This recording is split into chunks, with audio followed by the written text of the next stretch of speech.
Hola, les había dicho que este tema, el tema que nos convoca hoy, que es la tartamudez, conocida clínicamente como disfemia o disfluencia, que esta tartamudez, ese momento en que las palabras no fluyen, se dan por factores neurofisiológicos. Habíamos empezado una grabación con Mabel, fonoaudióloga, neuropsicóloga y psicóloga, 3 en 1 para abordar cómo se debe esta situación. Pues, centrémonos en ello, Mabel. Primero, los tartamudos, según dicen, tartamudean menos o no tartamudean en otro idioma. ¿Qué tan cierto es eso? Porque yo he tenido una persona que en inglés también me tartamudea, maneja bien los 2 idiomas y también tartamudea en ese idioma. Segundo, no tartamudean cuando cantan. ¿En qué áreas tartamudean? ¿En qué áreas no se presentan? O algunos dicen cuando dicen automatismos, es decir, cosas como el Padre Nuestro, que se lo saben de memoria, no tartamudean. ¿Qué tan cierto es esto? Y luego nos detenemos en esa parte, esa asociación. El tartamudo es torpe, que es una asociación que hacen, se consideran que son menos intelectualmente. Detengámonos en ello. Bueno, sí, es evidente que un tartamudo generalmente cuando está cantando no lo hace, porque como decíamos, como esto hay una disincronía entre los 2 hemisferios, cuando uno está cantando tiene ya conocimiento de lo que es la canción y la atención se está centrando más en la melodía, en la entonación, en no desafinar, en otras cosas del lenguaje y no directamente en el contenido o en querer transmitir con emocionalidad ese contenido. Entonces, pues perfectamente el hemisferio derecho está funcionando muy bien, ¿sí? Lleva el ritmo en el canto. Una de las técnicas también que se utiliza es precisamente incluso empezar a hablar como si fuéramos esas maestras de preescolar que todo lo decimos así, de una manera especial, o podemos imitar de pronto algunos acentos como el paisa que están cantados para poder reducir un poco toda esta tensión que tenemos. O sea, una de las cosas que pueden hacer personas que de pronto son terapistas de otro país o personas que no tienen acceso a terapia es de pronto jugar a hacer acentos regionales muy cantaditos de su región. Sí. Y adicional a eso también entrenarse a cantar, pero entonces cambiando el contenido de la canción, o sea, cogen la melodía, pero ponen otra letra y entrenar esa otra letra. Y eso también les va a ayudar a romper, pues digamos, con toda esta sensación de trabarse. Hay algunos que dicen que incluso frente a los muñecos o frente a público falso, pues no tartamudean. No es que no tartamudeen, se reduce la tensión y entonces obviamente parece que hubiese una mejor fluidez. Y ahí es donde tenemos de pronto la posibilidad de que puedan empezar a entrenarse así, viendo a un público, pero no ese público activo, ese público que me preocupa tanto la opinión que tenga, sino al público de muñecos con el cual me puedo entrenar para poder hablar. Y el otro elemento también importante es que definitivamente cuando yo puedo orar, por ejemplo, o rezar porque es algo del lenguaje automático, también ya ha sido aprendido y pues definitivamente puede fluir con mucha más facilidad porque no tengo que pensar, es algo más subcortical que no cortical. Entonces eso me permite que yo realmente tenga una mayor fluidez. Cuando Mabel habla de cortical y subcortical, cortical es la cáscara del cerebro, que hablamos de sustancia gris, que mire que antes se consideraba que la inteligencia era solo cortical, que solo era una función cortical y por eso le decían a la gente le falta materia gris. ¿Qué expresión tan horrible? Es que la cáscara del cerebro, pensemos en una naranja, es esa materia gris. Entonces, y subcorticales por debajo de esa corteza, ya en áreas más profundas del cerebro, donde hay factores más automáticos que no lo tengo que pensar y organizar, sino me salen automáticamente. Y por eso fluye con facilidad. Entonces, series de números, series de palabras como los días de la semana, los meses del año. En todo esto se observa que la persona no tartamudea porque es que no tiene que pensar lo que viene, sino que ya va de manera automática. Eso también nos sirve para que nosotros con ese mismo ritmo, por ejemplo, como rezamos el Padre Nuestro, pues entonces le cambiamos las frases y ahí pues vamos a ver que en principio tartamudea, pero va a favorecer mucho más la fluidez. Y son los ejercicios que uno empieza como a trasladar para poder desarrollar un poquito más la autoobservación de eficacia, y esa autoobservación de eficacia me dice, sí, soy capaz de tener mayor control sobre mi ritmo del lenguaje. Que el tartamudeo se dispare con ciertos sonidos y cambian las personas. Tú dices, Mira, está depende. cantando el ST. Y varía, exacto, varía. Por ejemplo, muchos son los que hacen, digamos, como, por ejemplo, yo tenía un adolescente que era la P al inicio de palabra, o sea, se quedaba pegada Sí, en pronunciar la P, ¿sí? Muchos con la S también ocurre, pero entonces es la prolongación y no sale, ¿sí? no sales. No, exacto. Suave. Ujú. Exacto. Entonces terminan diciendo una che para poder sacarla. La M es un fonema bilabial y comúnmente en los labios se genera una tensión al inicio, donde si lo tenemos aquí en la garganta, digamos en la faringe, aquí va una cuando es la K y otra cuando son los bilabiales. Son los puntos de oclusión. Entonces ahí, por eso es que es muy frecuente que encontremos esa tensión que se mantiene y que no permite como la salida del aire con Ah, facilidad.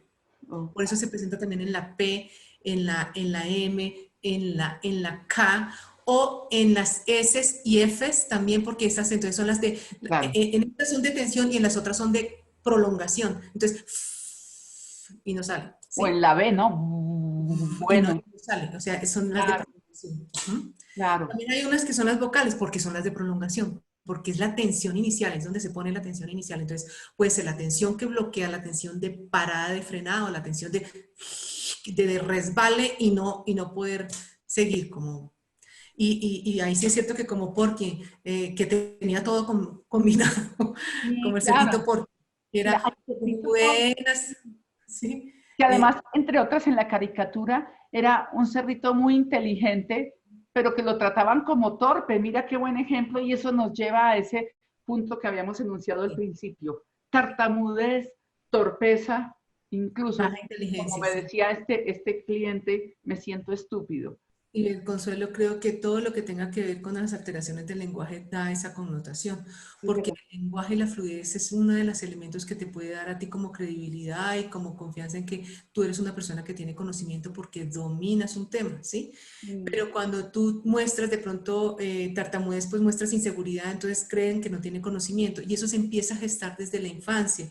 El niño que tiene dificultades en el lenguaje, no solamente la tartamudez, en dificultades en general del lenguaje, vamos a verlo como un niño que en su curva incluso yo que hago las pruebas de perfil cognitivo, pues se ve la baja en la parte verbal y sin embargo es lo que él está mostrando, es lo único que está dando como cuenta de cómo es su capacidad y no puede dar cuenta de ello porque no puede demostrar con su fluidez cuánto sabe, no lo puede demostrar. Y como nosotros en nuestra escuela tendemos a pensar de que únicamente el que explica es el que sabe, pues entonces ahí estamos en, en un quiebre educativo que realmente empieza a mantener ese rótulo. Tú no sabes porque tú no explicas, porque tú no argumentas, porque tú claro. Y mira no que esto se tienes presenta no confianza. solo en la tartamudez. He tenido, cuando Entonces, trabajaba en neurología, los pacientes que habían sufrido una trombosis o algo, los familiares me decían, él quedó como tonto. Y uno veía ahí en sus pruebas, para nada, era que él no lograba expresar porque se dañó el área de Broca, pero decían quedó como tonto y yo tenía que explicarles, mira, no puede expresar, pero está... Y además a veces hablaban mal de él delante de él porque creían que no estaba comprendiendo, comprendía, solo que no lograba expresar. Era un drama terrible. bueno, Segundo, pues esta información que recibe del medio, ese niño empieza a terminar taladrándole a él. taladrándole. También le Empieza él pasa, a tener ese autoconcepto también, entonces empieza a inhibirse, a retirarse, a no sentirse sí, capaz. Entonces ahí empieza a tomar también la postura que vimos ahí en el rey de poquita cosa y pues obviamente lo sienten que no va a tener posibilidad. Como hemos hablado en el anterior video que decíamos, pero es que no solamente la oralización es la posibilidad de expresar, sino que hay 101 maneras de expresar, pues por supuesto que tenemos que encontrar 101 formas de enseñar. Entonces, claramente ahí, si encontramos otras maneras de expresarnos a través del canto, a través de la creatividad, todo lo demás que muestra la inteligencia, mira, el razonamiento perceptual en estos jóvenes, en estos niños y más adelante jóvenes es impresionante. el Por eso, razonamiento perceptual. perdón, No, pero está perfecto porque se los pueden decir también a las personas. Y una cosa adicional, miren, puede que varios de ustedes tartamudeo o algo, pero les cuesta trabajo hablar en público por temores o algo, y mucha gente y ustedes mismos se sienten torpes. Ojo, esos son agregados que no son parte de la situación, y eso seguiremos también tratando en otro momento en el consultorio de la voz. Todo lo que es trastornos del lenguaje, alteraciones del lenguaje o miedo a hablar, hace que las personas lo asocien a que son menos capaces, más torpes. No, y esas dudas las vamos a ir despejando, porque no hay derecho a que usted se sienta como la persona incapaz, como la persona que no puede llegar y no pueda sacar todo su potencial. La comunicación oral es como ese foco que permite que su luz llegue a diferentes partes, y por eso amamos nuestro trabajo también como fonoaudiólogos. ¿Qué es ese trastorno perceptual? No, esa parte que miramos a nivel de razonamiento perceptual es todo eso de la lógica, todo ese Einstein que hay en nosotros, toda esa parte como hacemos lo que se acuerdan ustedes que teníamos de razonamiento abstracto y mirar cuál es entonces lo que sigue en la secuencia, toda esa parte matemática incluso empieza a surgir de una manera impresionante, y muchos tienen una, curiosamente, pues en la tartamudez posiblemente no, pero en otros trastornos verbales tienen otras excelencias a nivel motor, o sea, tenemos cuadros, digamos, visoejecutivos, y esos visoejecutivos no tienen ninguna alteración porque la que hay es una alteración auditivo-verbal. Entonces se vuelven muy fuertes en este canal visoejecutivo. Entonces son extraordinarios, y mostrar todo eso, no sé si ustedes recuerdan a alguien que ganó una de las competencias de esto de... Vea, ahí empiezo a tartamudear porque no tengo conocimiento claro de quién fue el que ganó, pero de esto de habilidades extremas, de personas geniales, que fue una persona que pintaba de una manera que uno no sabía que estaba pintando, y después cómo volteaba el cuadro y terminaba haciendo una obra, pero súper Una maestra. obra que eso se veía como unos manchones, pero cuando Exacto, giraba era exacto. una obra de arte hermosísima. Impresionante. Y esa persona tenía un trastorno del lenguaje demasiado evidente. Sin Increíble. embargo, pudo desarrollar toda esa parte de cómo percibe de manera diferente el mundo. Y ahí es donde se ve toda la inteligencia que sí realmente está en esa creación tan impresionante que ninguno de nosotros somos capaces de llegar a hacer. Entonces, suponer que una persona porque no hable bien o porque no tenga fluidez es una persona que no es inteligente, está mandado a recoger. Realmente no quiero que ninguna persona pueda tener la más mínima posibilidad de pensar que eso puede pasarle a él.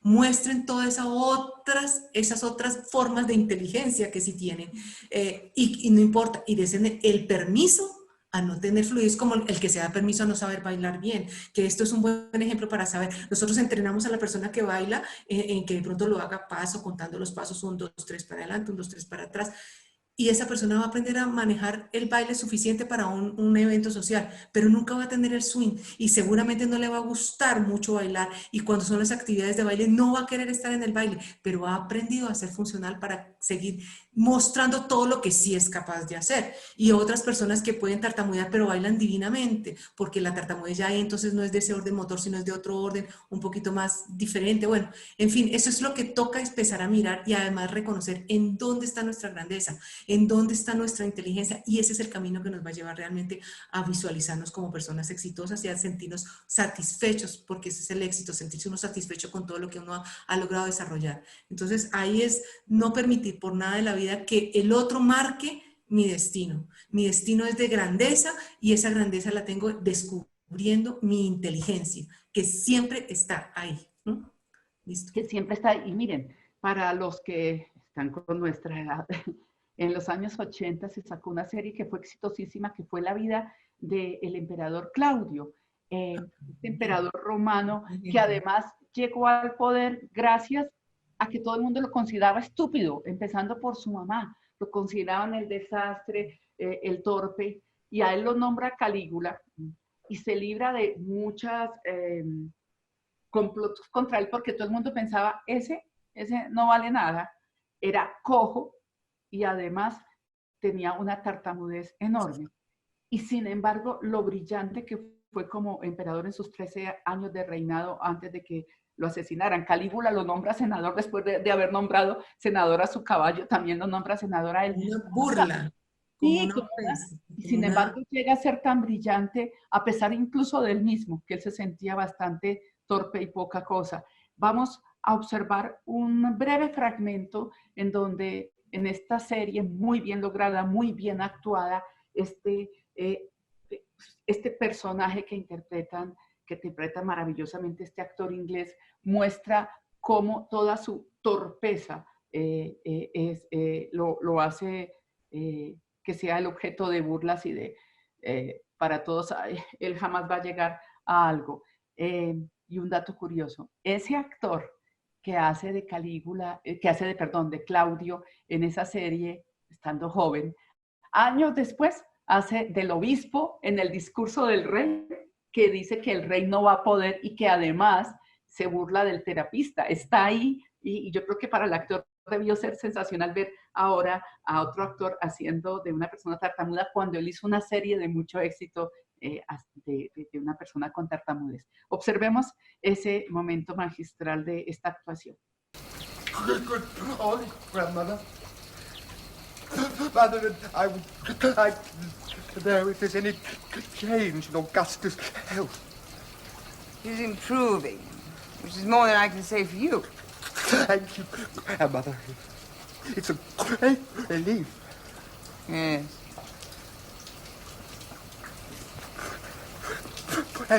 Thank you. Is it true?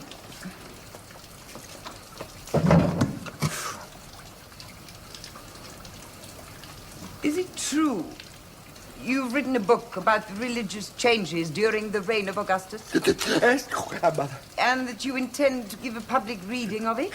Yes, grandmother. You'll do no such thing? No, grandmother. It wasn't my idea.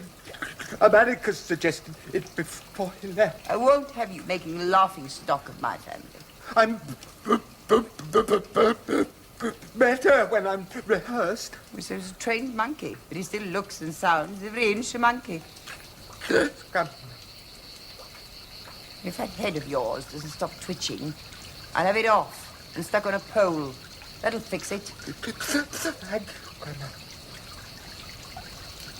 No tenemos que asociar mi capacidad intelectual, mi inteligencia en muchos de los sentidos si tengo dificultades para comunicar. No van necesariamente unidas, no van necesariamente unidas.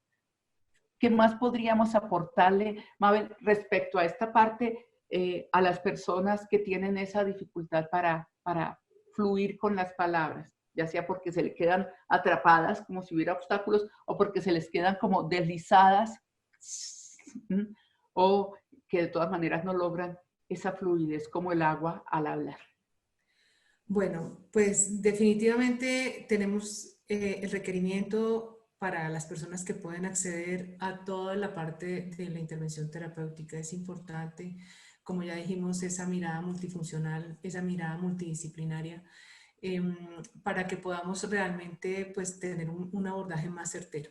Sin embargo, hay muchas personas... puede llevar un tratamiento y realmente las personas, y esto para que quede claro, se curan de su tartamudez, aprenden a manejarla. ¿Qué ocurre con la terapia? ¿Y más o menos cuánto se lleva un tratamiento de estos? Bueno, pues vuelvo a hacer como la metáfora o el símil, más bien a la relación con el baile.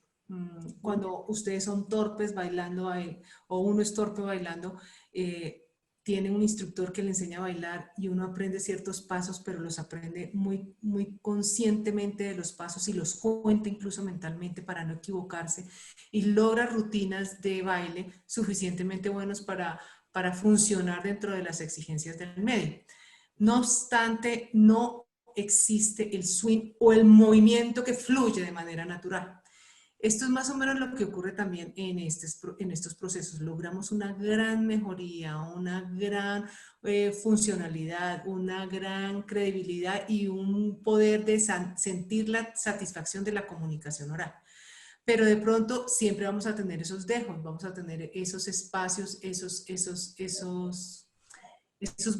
bloqueos, esas tensiones que cada vez van siendo menos visibles para los demás, pero que son evidentes de todas formas para aquellas personas que trabajamos con esta patología y para ellos, para quienes nos están sintiendo. pero realmente la mejoría es importantísima, es significativa y real, y también hay que tener en cuenta que a través del ejercicio y del ejercicio se crean nuevos circuitos y se crean mejores establecimientos de relaciones neuronales, y eso hace que también se disminuya como tal este efecto.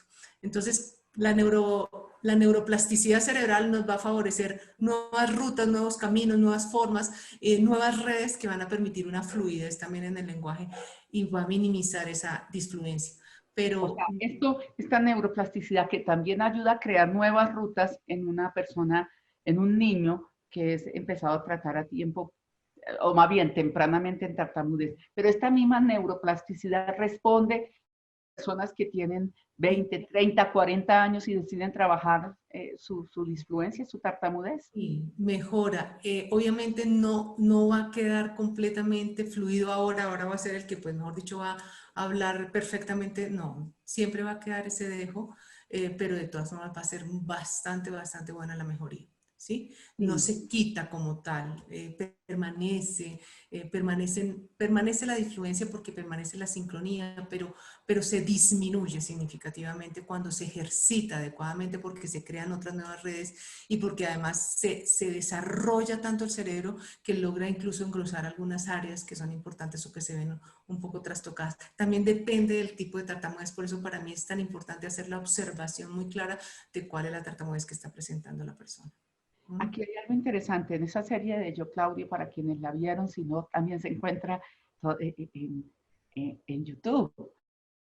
Para quienes vieron esa serie, se ve como Claudio, a medida que ya va ejerciendo el poder y va ganando confianza en sí mismo, presenta muy poca tartamudez. Al principio el personaje hace contracturas, hace todo porque lo consideran estúpido y entonces y es mucha su tartamudez. Y después solamente presenta unas resbaladas de palabra, algunas palabras que se traba y a veces fluye bastante bien, logra manejar su tartamudez. Pero cuando aparece su mamá, tartamudea terrible, es decir, Oh, eso es muy evidente. para él emocionalmente su mamá era uno de los elementos que más lo aplastaba, incluso tartamudea más que delante de Calígula con toda la locura que tenía Calígula y que él ve que es peligrosísimo en su locura, tartamudea menos, pero cuando aparece su mamá aparecen de nuevo muchos de los síntomas de tartamudez. Es muy interesante esa profecía del fracaso, ¿no? Que pueden ejercer personas poderosas sobre uno. Claramente, ahí imagínate toda la impresión que él sabía que tenía la mamá sobre él y la poca confianza que tenía la mamá sobre él. O sea, era la primera persona que lo pronosticaba como torpe e incapaz de asumir. Entonces ya, si la propia madre no creía, pues eso es la figura que era para él de pronto más importante y frente a él, a ella es que se manifiesta más claramente toda su torpeza porque ese es el imaginario que tiene ella y ese es el imaginario que ella le ha trasladado a él. Entonces, por eso toca romper con todas esas creencias y con todos esos imaginarios negados o negativos de las experiencias anteriores, de las vivencias anteriores para poder posicionarse en lo que va a ser las nuevas vivencias que voy a tener. Y yo soy el director de esas nuevas vivencias, entonces yo las voy a hacer satisfactorias. Y de ahí es donde empieza también uno a romper todos esos bloqueos que se presentan también desde la misma base emocional del cerebro, porque es que el cerebro ya tiene también impregnado ahí esa imagen de esa madre juzgándolo, esa madre no creyendo, esa madre ante esa se presenta mayor tartamudez y seguirá presentándose frente a ella mayor tartamudez, pero cuando ya se reconoce, ya incluso frente a ella, ya puede tener un poquito de mejor fluidez y ella ya también empieza a creer más en él y muy seguramente termina admirándolo, pero obviamente ya el daño que hizo del niño, pues queda también. Fíjense que es como tener un caballo indómito que no logra controlarse, que da saltos y no logra hacer pasos fluidos hasta que aprendes cómo, con técnicas especializadas, a montarte en tu caballo y a manejarlo. Estará en el fondo ese caballo desbocado, pero tú lo aprendes a conducir y de eso se trata. Eh, las terapias surgieron por la guerra. Quiero recalcar cuando ese momento de la película del discurso del rey, que le dicen usted no es médico, y él dice que él no es médico, pero le ayudó a muchas personas a tener fe en su voz. Fe en su voz es lo que hacen muchos de las personas que abordan los diferentes trastornos del lenguaje y también Fe en su cuerpo con otros terapistas. Vamos a ver un momento en esta parte final de nuestro encuentro sobre la tartamudez, en esta cita sobre la tartamudez o disfemia. Vamos a ver un último pedazo del discurso del rey cuando Lionel Lodge, representado excelentemente por Geoffrey Rush, un actor que yo admiro muchísimo, y él dice por qué él llega a atender por qué él puede atender al rey cuando el rey, a raíz de todo lo que le han dicho las personas que están cerca de él, especialmente este obispo, cree que no va a estar capacitado, que este es un timador. Veamos ese momento. It's true. I'm not a doctor. And yes, I acted a bit. Well, I recited in pubs. I taught elocution in schools. When the Great War came, all our soldiers were returning to Australia from the front, a lot of them shell-shocked, unable to speak. Somebody said, Lionel, you're very good at all this speech stuff. Do you think you could possibly help these poor buggers? I did muscle therapy, exercises, relaxation, but I knew I had to go deeper. Those poor young blokes had cried out in fear. No one was listening to them. My job was to give them faith in their own voice and let them know that a friend was listening. Esas terapias, diferentes formas de hacer terapia. Hablando aquí de la tartamudez, Mabel mencionaba algo. Yo quiero hacerle un gran reconocimiento a cada pedagoga especial, a cada psicóloga, a cada terapista ocupacional, fonoaudióloga, fisioterapeuta, terapeuta ocupacional, terapistas en la zona de quemados, terapias respiratorias, personas que complementan la medicina y que están ahí en el día a día del paciente de todo corazón. Yo viví la clínica, estuve en la clínica por 12 años y el trabajo que uno puede hacer de acompañamiento, el médico hace mucho desde el punto de vista clínico, desde el punto de vista quirúrgico, y luego viene todo ese camino que hay que recorrer a través del trabajo de terapia, o a veces no requiere una intervención médica, pero sí esa intervención de terapistas y pedagogos especiales que es muy valiosa y que están ahí para ayudar, para trabajar estas situaciones. Mabel, nosotros vamos a dar aquí tus datos y aparecen ahora en pantalla para conseguirte, para las personas que quieran contactarte. ¿Se puede hacer un tipo de terapias como esta de manera virtual? Es decir, sé que no es lo ideal, pero muchas personas pueden estar en regiones donde dicen, no puedo acceder a Bogotá o somos de otro país y me interesa una fonoaudióloga que es psicóloga y neuropsicóloga para tratar esto y que tiene experiencia. No es muy común, les digo, somos muchos fonoaudiólogos y fonoaudiólogas, son muy poquitos los que trabajan tartamudez y siempre se debe hacer con la compañía de un psicólogo. No es solo tratamiento psicológico, de hecho es un tratamiento de base de terapia del lenguaje, de terapia fonoaudiológica, pero que complementada con la psicología da otros elementos y también a veces áreas complementarias como el teatro. ¿Cómo harían las personas para trabajar? No te pueden contactar, ahí están los datos, no te pueden contactar, no pueden venir presencialmente. ¿Se puede trabajar virtualmente? Obviamente va a depender un poco de la edad y de las características de vinculación virtual que podamos tener. En los niños pequeños definitivamente no, se necesita muchísimo trabajo con ellos, con materiales, con ejercicios, con especificaciones a nivel del consultorio, pero se puede entrenar a una fonoaudióloga que sea la coterapeuta, digamos, en el espacio para que, o a una profesora o a alguna persona que lo asista desde la dirección virtual para que sea el coterapeuta en el sitio donde se encuentre el niño. Los adolescentes, sí, definitivamente, yo incluso lo comentaba antes, pues estoy sorprendidísima con todo el trabajo que a través de esta pandemia ha llegado a nivel virtual y todo el alcance que hemos podido tener precisamente por las pantallas. O sea, hay que agradecer de la pandemia esto. Y sí, aunque se hace más difícil, hemos encontrado herramientas y estrategias de cómo hacerlo, de cómo le dibujo yo, de cómo le pongo la flor para respirar y entonces ahora cómo la va a soltar y bueno, en fin, cosas así que hemos tenido que ser muy creativos para poder para poder mantener ese contacto y esa continuidad y que ellos mismos se conviertan en los autoexaminadores si los movimientos están adecuados, si la tensión sí se disminuyó, que nos observemos, que nos grabemos, que nos volvamos a mirar, pues eso también ha sido un beneficio de la tecnología.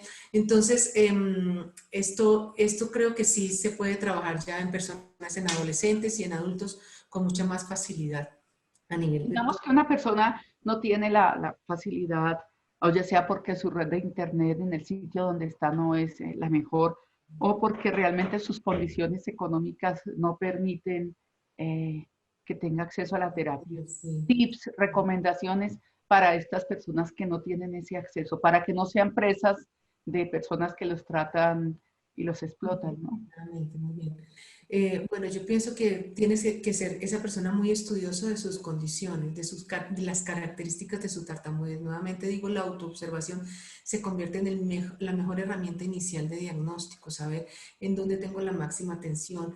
Y después entonces empezar a hacer esos ejercicios de dirigir la atención hacia las partes donde tengo la tensión. Dirigir la atención hacia los sitios donde tengo la tensión muscular. Para empezar a hacer ejercicios de relajación que solamente con que nos entrenemos mucho en tensionar y en distensionar, en tensionar y distensionar, pues vamos a empezar a entender un poco más o a ser más conscientes de nuestro esquema corporal y de los sitios donde genero yo más tensión. En esos sitios donde genero yo más tensión, entonces me tengo que concentrar de manera más especial para poder sentir cómo se afloja cada una de esas contracturas musculares que yo estoy haciendo. Básicamente para la tartamudez es muy común que sea la parte de hombro, la parte de cuello, la parte de la nuca, la parte de la mandíbula y la frente en esta zona temporal se presiona muchísimo. Entonces si yo cierro mis ojos y todos los días hago entrenamiento de relajación, de soltar mis hombros, de soltar mi cuello, de mover mi cabeza en rotaciones suaves, muy suaves, empiezo yo a tener un poquito más de conciencia de esos haces musculares que se están tensionando cuando yo estoy hablando. Y eso hace que cuando yo sienta esa tensión, inmediatamente haga algo de relajación que se llama el contracondicionamiento a la tensión. Entonces hago algo de relajación y ya empieza a tener un poquito más de control el habla. La otra parte es definitivamente observar cuáles son todos los pensamientos que empiezan a salir en mí y yo los invito a que los escriban uno a uno de todos y cuáles se repiten para mirar, como para poderlos categorizar. Cuando ustedes empiecen a sentir cuáles son los pensamientos que irrumpen de una manera negativa para que se bloqueen y los tienen controlados por categorías, entonces ya es como darse alguna estrategia externa para detener ese pensamiento disruptivo, ese pensamiento que se vuelve el pensamiento bloqueador.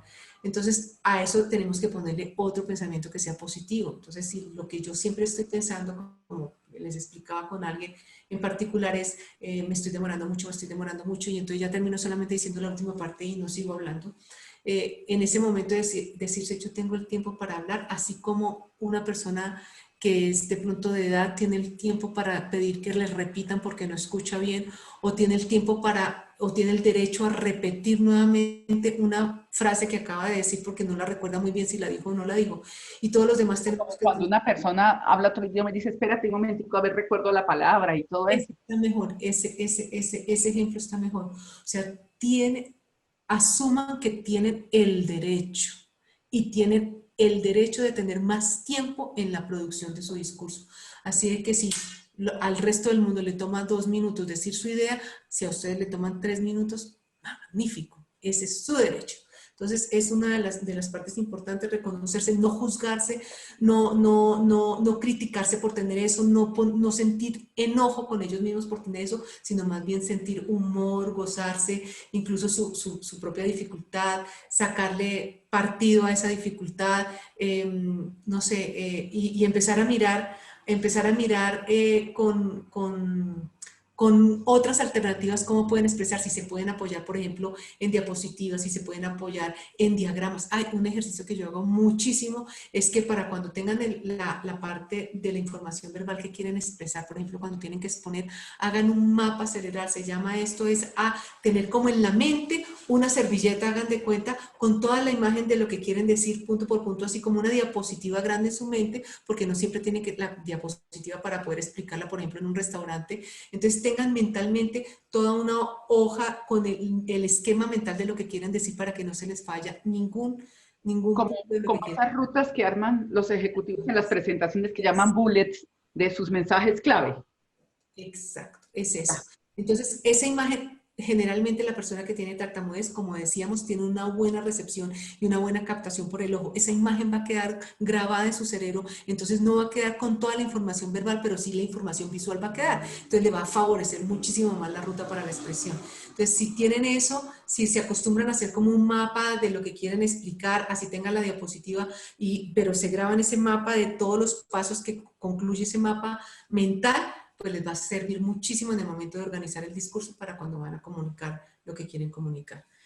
Definitivamente tenemos que aprender a trabajar la respiración, pero primero reconocer en dónde nosotros tenemos malos elementos de la respiración, dónde se tranca el flujo de aire, y reconocerlo para poder tener ahí relajación y para poder manejar una columna de aire mucho más pareja, más fluida.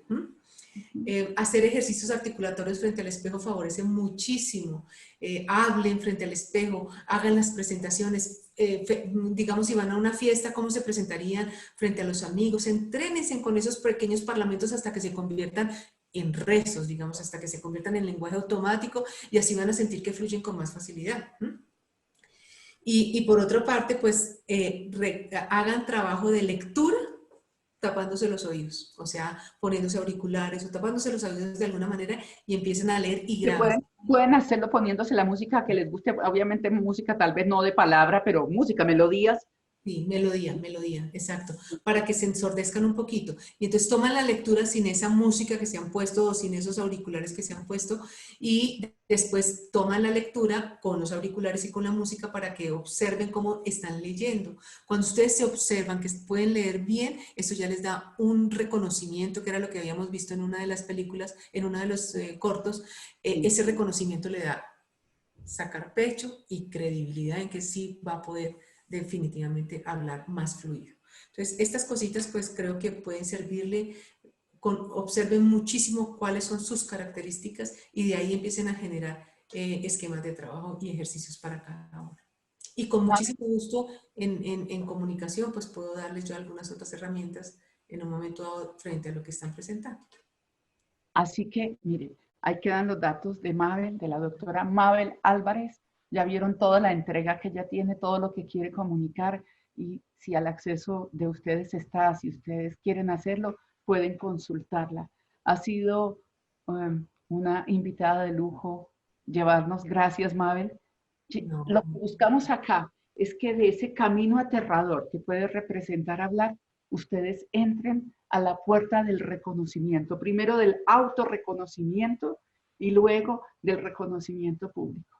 Esperamos haberles aportado las mayores herramientas en esta área, las mayores orientaciones para que no sean presas de engañadores, para que puedan autoapreciarse, para que puedan conciliarse con todas las habilidades que a veces están trancadas por la comunicación oral y que siempre hay formas de abordarla. Quiero recalcar que también en estas áreas, y me ha pasado a mí, he trabajado con actores para ayudar a personas que han sido tratadas pero que luego tienen exigencias públicas porque son ministros, porque son directores de empresas y requieren discursos muy elaborados y públicos muy exigentes, desafío comunicativo muy exigentes, y han sido tratados por tartamudez. La puesta en escena la hago, además de trabajar desde los aspectos fisiológicos, la hago con actores, y me han ayudado muchísimo los actores, incluso locutores también, para que disfruten su voz y jueguen con su voz a ser locutores, y logramos elementos interesantes. Lo digo para ustedes, lo digo para los terapistas también que me estén viendo, ampliar nuestros horizontes y ver que nuestro equipo interdisciplinario puede estar alimentado por otras áreas que no son necesariamente de la salud, tal como también lo afirmaba Mabel. En eso no nos habíamos puesto de acuerdo para nada, solo en las pautas de lo que íbamos a tratar hoy. Gracias por acompañarnos en otra cita aquí en el Consultorio de la Voz. Si este video te gusta y le das un buen me gusta, a nosotros sí que nos gusta. Te esperamos, te suscribes, si quieres mandar este video a otras personas, remítelo, y te esperamos en una nueva cita aquí en el Consultorio de la Voz. Mabel, muchas gracias. Y Ivette, Consuelo, muchísimas gracias por esta invitación. Bueno, un hermosísimo día y que sigamos fluyendo en nuestra comunicación oral. Que así sea. Let's go.